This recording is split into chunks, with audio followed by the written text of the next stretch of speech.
All right, we got the Denali back in the shop. So this is the one that had the 6.2 in it that we put the 243 heads on because the guy at the machine shop couldn't fix the valve seat, and it had been I don't know how many months. So anyway, my buddy got me a set of 243 heads. I ported them, did a valve job on them, or just lapped the valve so they'd seal, and put them on the 6.2.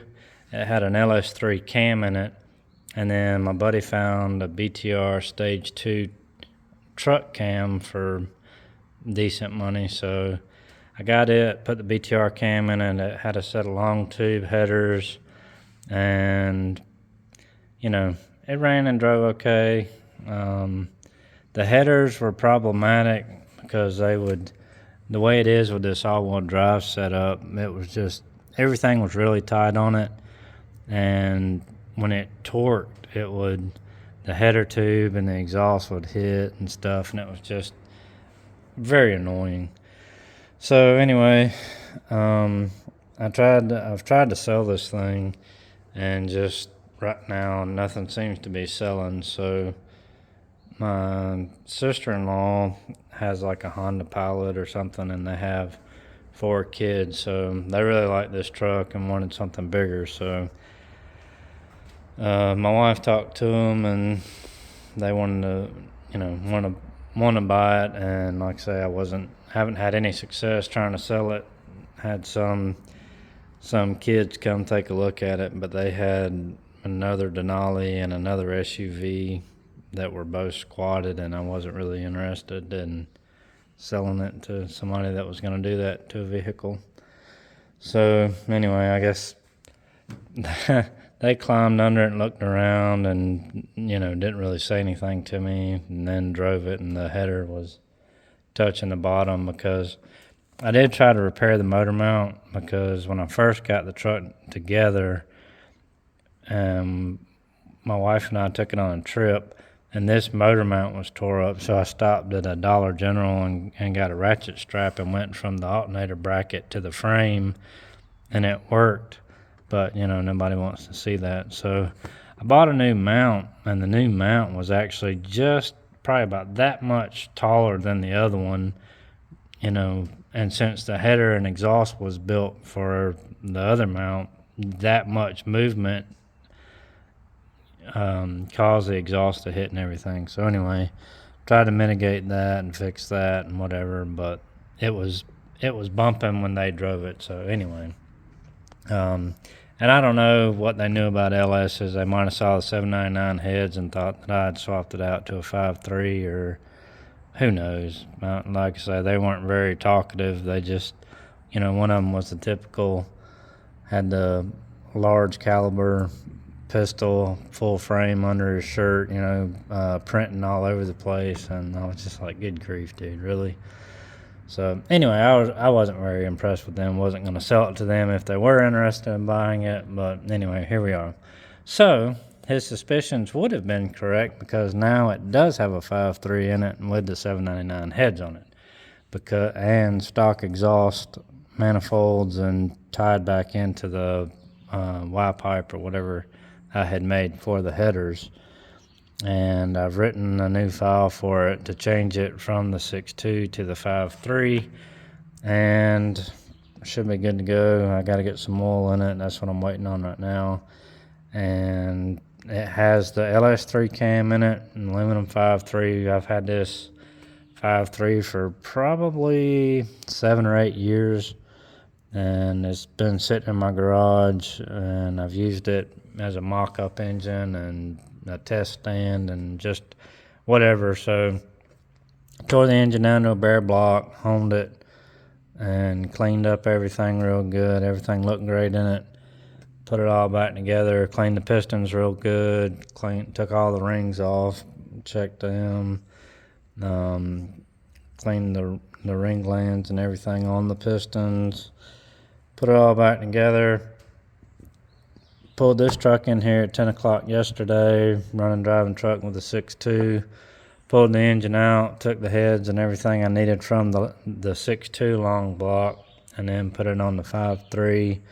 Had it in the truck last night and was had a few more things to finish, but we had to go to church, so I didn't get to finish it. And time we got home from church, it was already kind of late. So I just figured I'd get to work on it this morning and get it all finished up and everything. So that's what I did. The hardest part was reconnecting the exhaust from the manifolds back into the Y pipe, and of course GM's marvelous design of plastic quick connect fittings on the heater hoses. When I was going back in with the engine, of course it touched it and it fell apart. So, but luckily it just broke the quick connect fitting, and I was able to fix it without too much heartache. But it's all back together. I can't wait to see how it runs. I'm really kind of excited about it because that other truck I did, it was an aluminum 5.3 with a stock truck cam because I did not want a cam in it. So I used like your regular 6.0 truck cam in it, and I was really impressed with how well it ran and drove. So I can't wait to see how this does. And that truck had a 4L60, so this has got a 6L80. So like I say, I've already written the tune for it. Just once my wife gets here with the oil, I'll put the oil in it and antifreeze, and then hook the power back up to it and write my new file to it. And then the 6.2 over there, my buddy fixed the cylinder head on it, so now I've got rec port heads back on it, and it will be going in my 62 C10 that I have and have not worked on for probably 5 years because it's at my dad's shop, and working on anything at my dad's shop is just horrible.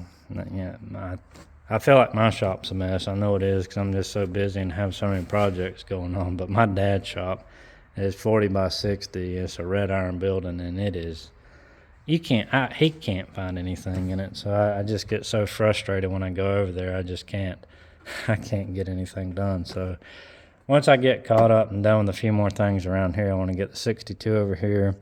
It's going to have the 6.2.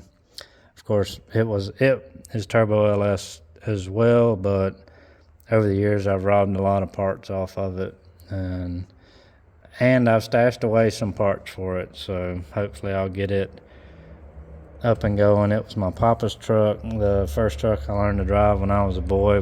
That was 3 on the column. So I'm really excited about that. I want to get it over here and going. And also you can see back there the Bronco is still here. And so remember it had a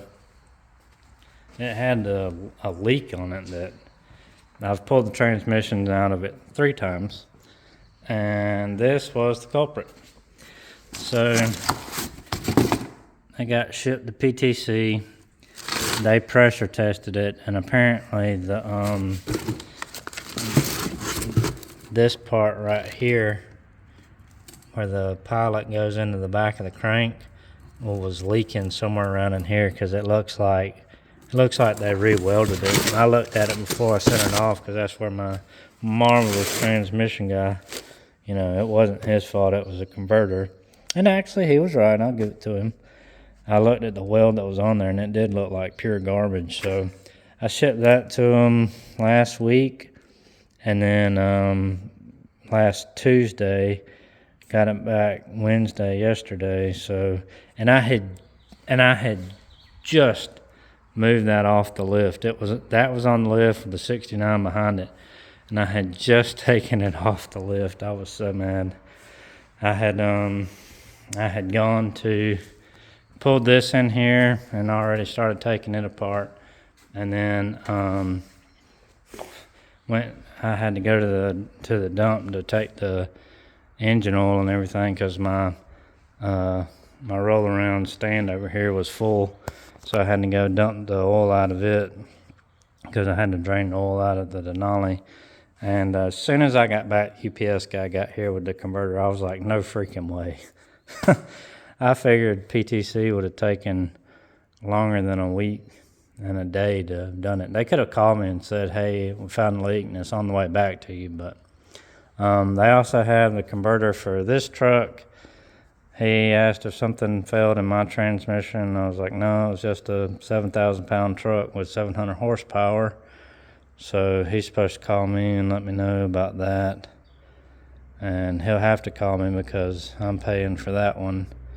And my transmission guy paid for the PTC and the Bronco because that's the least he could do. But yeah, so about the PTC. So you talk to Lane there, and you're like, oh yeah. So like, how often does this happen? Oh well, as many converters as we do, that kind of thing happens sometimes. Blah blah. And I'm like, well, I've had a few converters from them over the years, and 2 of them have failed. This one had a leak in it, which is, like I say, I've had to pull the transmission 3 times out of this Bronco, which is about to drive me insane because you got to pull both drive shafts, pull the exhaust, pull the headers, pull the shifters. I mean, there's just so much crap you got to pull off to get it out of that truck, and it's more of a pain in the rear end going back together. Then the 80 converter that he has right now was in my turbo LTD. That car went 580s at 120 and was driven to and from the track at 3,600 pounds.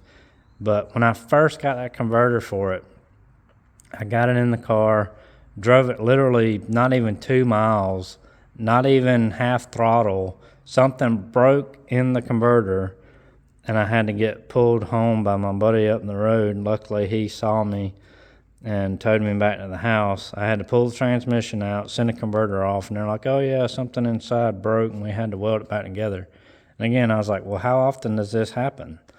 Like, how am I the only one that's, I can only think of 2 other converters that I've had fail over the years, and one was like a Daco, with a $100 Daco converter, which, I mean, you expect that to fail. And then 2 PTCs, and I had an FTI that was in that Escalade. It failed on that poor girl, and just destroyed everything on her. So that's the only failures I've had in converters, and I've gone through a pile of converters. Everything I get gets a torque converter. So anyway, I'm not using PTC anymore. They take care of it, but nobody's taking care of me for my labor to pull it out and screw with it, and then have to take it to the transmission guy and then all that jazz. So anyway, that's the update on that for now. 69's coming along. I'm still waiting on that new transmission guy, which is probably going to be my last transmission guy, because I could have had it built several times over by now, and all it's done is caused the 69 to snowball into more and more and more of a project that I didn't want to do. Whereas if I had the transmission back, it would have been a running, driving truck, and I really probably wouldn't have worried about all the other cosmetics and sheet metal on it. But anyway, I haven't heard back from him, and we're still waiting on the engine from the machine shop for that one, and the torque converter. So once the Denali's out, Bronco's next, and then when everything comes in for the Trailblazer, then we'll jump on that and stay on it till it's done, because I know he's ready to get it back, and I'm ready to get it out of the shop. I don't want to keep him waiting. But, I mean, a build like this, I mean, it takes a lot of time, I mean, getting all the parts, waiting on others, that's just how it goes, especially right now. But, once we get it back, I mean, we got a good transmission over here from Doug. We'll have a good solid foundation for the LSA to go on, and then take this thing down and see what it dynos. But anyway, that's it for now.